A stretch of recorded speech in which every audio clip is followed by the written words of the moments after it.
The Zephyrian interrogation facility had broken thousands of prisoners from dozens of species across 3 galactic sectors. Its crystalline walls pulsed with psychic dampeners. Its neural disruptors could shatter the strongest minds, and its pain amplifiers had never failed to extract confessions from even the most stubborn captives. The facility's reputation was so fearsome that most prisoners broke before the interrogation even began. Commander Thexval examined the latest arrival through the observation deck's reinforced viewing port. The human sat motionless in the center of the containment cell, legs crossed, eyes closed, breathing with an unsettling rhythm. After 3 rotations of standard interrogation protocols, the alien had not spoken a single word. "Increase the neural pressure to level 7, Thexval commanded, his forearms manipulating the control interface with practiced precision. The human's eyelids fluttered slightly as the invisible waves bombarded his neural pathways. Most species would be writhing in agony at level 3. The Zephyrian's own pain threshold maxed out at level 2. "Level 8, sir?"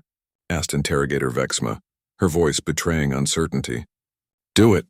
The human's breathing remained steady. If anything, it seemed to deepen, becoming more rhythmic. Thexval's secondary eyes narrowed as he noticed something impossible. The prisoner's biometric readings showed decreasing stress levels. "Sir," Vexma's voice cracked, "the neural disruptors are having no effect. In fact, his brain activity is stabilizing." "Impossible. Run a full diagnostic on the equipment." While the technicians scrambled to check their systems, Thexval studied the human more closely. The creature was unremarkable by galactic standards, bipedal, carbon-based, with that peculiar pink-brown skin tone common to their species. Standard intelligence readings suggested average cognitive capabilities. Nothing in the human's profile indicated any special resistance to their methods. "Diagnostics complete, sir. All systems operating at optimal efficiency." Thexval's mandibles clicked in frustration. "Bring in the memory extractors. If he won't talk, we'll tear the information directly from his neural pathways." 3 hooded figures glided into the observation deck, their forms partially phased between dimensions. The Vorthak memory extractors were the facility's ultimate weapon. Beings who could reach directly into a prisoner's consciousness and extract any information they desired. They had never failed. As the extractors entered the containment cell, the human finally opened his eyes. They were a startling blue, and they held something Thexval had never seen before in a prisoner's gaze: pity. The lead extractor extended its ethereal appendages toward the human's skull. The moment contact was made, alarms began blaring throughout the facility. "What's happening?" Thexval roared. "Sir, the extractor is... it's screaming." Indeed, the Vorthak was producing a sound none of them had heard before. A keening wail that seemed to come from the depths of its interdimensional being. The other 2 extractors recoiled, their forms becoming unstable as psychic feedback cascaded through their shared consciousness. "Human designation, Marcus Chen, Sergeant, Earth Defense Corps." The prisoner spoke for the first time, his voice calm and measured. "I tried to warn you." "What did you do?" Thexval demanded, his voice distorting through the communication system. The human stood slowly, stretching muscles that should have been cramped from days of confinement. "Your species makes one fundamental error about humans. You assume our minds work like yours? That consciousness is simply electrical patterns to be manipulated, memories to be extracted." The lead extractor collapsed, its form dispersing like smoke. The other 2 fled, phasing through walls in their panic. "You don't understand," Marcus continued, walking calmly toward the cell's exit. As he approached, the reinforced door began to vibrate. "Human consciousness isn't just in our brains. It's in our entire beings, every cell, every instinct, every scar we've earned. We don't just think our way through problems. We feel them, we rage against them, we endure them."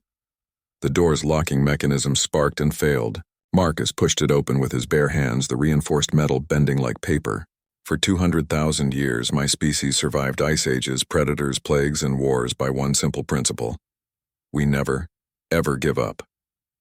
You tried to break my mind, but you cannot break something that has been forged in the crucible of an entire evolutionary history." Thexval watched in horror as his prisoner walked through corridors that should have been impossible to navigate.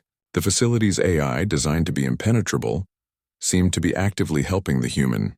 Doors opened before he reached them, security systems deactivated in his presence. The neural disruptors, the pain amplifiers, The memory extractors. Marcus's voice echoed through the facility's communication system, somehow having bypassed all security protocols. They all work on the assumption that consciousness is separate from will, that the mind can be isolated from the spirit. But in humans, they're the same thing. Red emergency lights bathed the corridors as the facility's systems began shutting down one by one. In the central command center, technicians fled their posts as their equipment began to malfunction, screens displaying impossible readings. Every torture you inflicted, Marcus continued, his footsteps echoing with mechanical precision through the halls, every attempt to break my will only reminded me of what I'm fighting for. Every human who was captured before me, everyone who will be captured after, their strength flows through me. Now, HFY realized with growing terror that the human wasn't just escaping, he was systematically dismantling their most secure installation through sheer force of will. The facility's artificial intelligence, designed to be completely isolated from prisoner access, was somehow responding to the human's presence, unlocking doors, disabling weapons, providing navigation assistance. Marcus appeared in the observation deck doorway, having somehow bypassed 17 levels of security. HFY's forehands trembled as they reached for his sidearm. "I'm not here to hurt you," Marcus said, his voice gentle but carrying an undertone of absolute certainty. "I'm here to deliver a message. Humanity doesn't break. We adapt, we overcome, we endure. And when you push us too far..." The lights went out throughout the facility. Emergency power failed. In the darkness, HFY heard only the human's calm breathing and his own racing heartbeat. We pushed back. When the rescue ships arrived 3 cycles later, they found the Zephyrian interrogation facility completely abandoned, its systems offline, its staff evacuated. In the central command center, written in precise galactic standard across every screen, was a simple message. Sergeant Marcus Chen, Earth Defense Corps, mission accomplished. Humanity remembers. The facility was never reopened. Word spread quickly through the galactic intelligence community. Humans were to be avoided at all costs. Not because they were physically superior or technologically advanced, but because they possessed something far more dangerous than any weapon, an unbreakable spirit forged by millions of years of refusing to surrender. Marcus Chen was never recaptured. Some say he's still out there, a walking reminder that some things cannot be broken, only bent into something stronger.